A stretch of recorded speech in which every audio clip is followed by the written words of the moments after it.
that the madness fight. Show the strength that just can't be defied. I'm gonna hit you right where it hurts. I'm gonna give you everything that you deserve. Feel me from the skin, tear me from the rain. Does it make you happy now?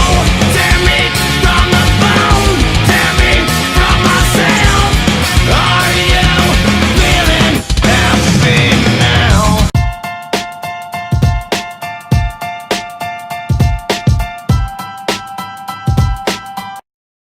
Let me tell you how this Marvel Saga series is going to break down. So I'm going to be talking about Marvel Phase 1, 2, and 3, all the way leading up to the Infinity War, as well as talking about some of the TV shows and the cartoons, but I'm not going to go into as much detail with them because, I could go on forever about them, but I'll try to keep them to shorter videos. Hopefully no video is going to be longer than 10 minutes, and I'm going to have no skits, so you're welcome. I'll have some timestamps in the description so that you can skip around to whatever type of information you want to talk about. This video is mostly going to be pre-Marvel Cinematic Universe. I might also throw in a video where I talk about some of the other non-MCU related films, but we'll see. Now, I can't tell you who the first superhero ever is, or who's in the first live-action film, but it goes at least as far back as 1920 when The Mark of Zorro was released. However, I can tell you that the very first live-action film that featured a superhero based on a comic book was Captain America in 1994. Wait, scratch that, 1944.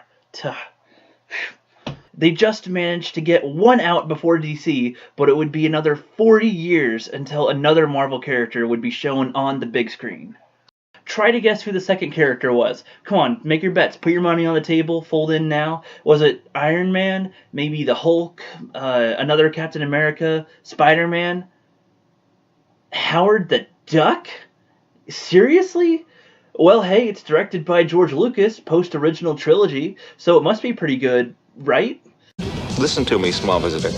I can explain how you got here. Maybe you're here for some greater purpose, some cosmic cause. Here, he's forced to reassess his career goal. A duck in big trouble. That's a duck, man! Well, it's not great, a little long, doesn't do much, corny-ass jokes, and weird. However, it had a good-ish cast. It had that mom from the Back to the Future and the principal from Ferris Bueller's Day Off. Anyway, that was released in 1986, followed by a boring Punisher released in 1989, and then another Captain America film in 1990. And 1994 housed the classic old Fantastic Four movie that was never released. So, by the time I was born, only 5 Marvel movies existed, and they kinda stunk. Hooray! But it gets somewhat better starting here. 1998 introduced the badass Blade, and some people loved it, some hate it. I think it's alright. The X-Men entered the scene in the year 2000, at the beginning of the century, and was a relief for Marvel fans, I'm sure, based on what we've gotten before.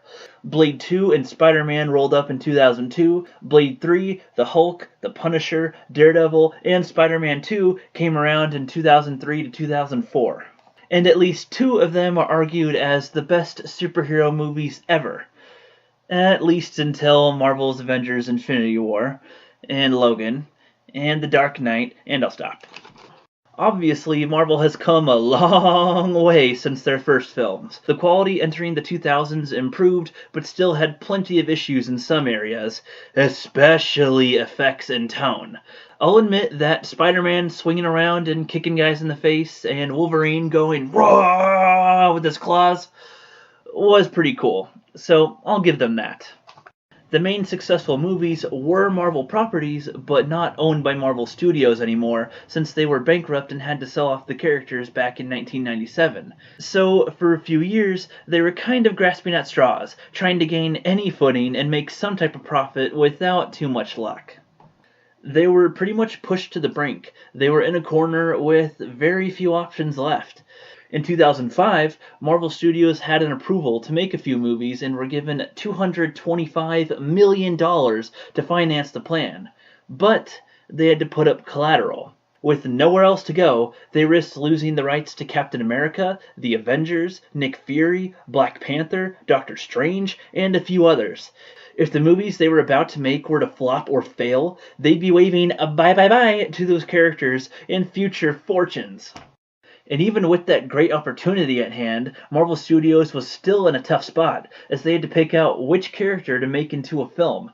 Considering how bizarre the Marvel Cinematic Universe can be, they literally picked out the best character to kick off their multi-movie franchise. By now, unless you live under a rock, I'm pretty sure that it's well known that the Avengers film had some type of a huge effect on Hollywood and audiences, or at least the future of superhero films. With the success of the Avengers in 2012, other studios caught the franchise bug. I'll name just a few of them. Warner Brothers DC, the Sony Spider-Man, the Universal Monsters, the Kaijuverse, Transformers, the Knights of the Round Table, and I know that there's more, but that's all I'll mention right here. I'll probably do a whole video on them in the future, so look forward to that. I do agree that it is annoying when something that is kind of cool starts getting copied by everybody. It starts to not really seem that cool. Most attempts at making cinematic universes were not exactly a success, though I do think that the Kaijuverse does have some potential. The DCEU, though it seems pathetic so far, they're at least trying. I mean, everybody wanted them to bail out after Batman v Superman and Suicide Squad, but they just kept on pushing. They got Wonder Woman, which was pretty good, not the best, but it's alright, and the Justice League, which in movie terms was basically a hot mess, but I found it hilarious, so I mean, I know it's bad, but it was still enjoyable enough because it was ridiculous. Honestly, I am glad that the Avengers proved that a cinematic universe can be successful, because now other companies are trying to make them cool too. They're trying really hard, even though they are complete, utter disasters. I like that they're at least attempting it. It makes it amusing to watch. That's about it for my Marvel Saga Part 1. I left links to other YouTubers with Marvel content below, as well as links to my social media.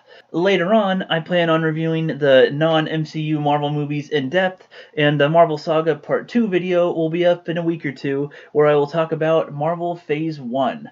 See ya next time! If you liked the video, please leave a like, or if you hate it, click dislike. Also, share the video with your friends and enemies, subscribe to follow this channel, and hit that bell down below to be notified when I upload.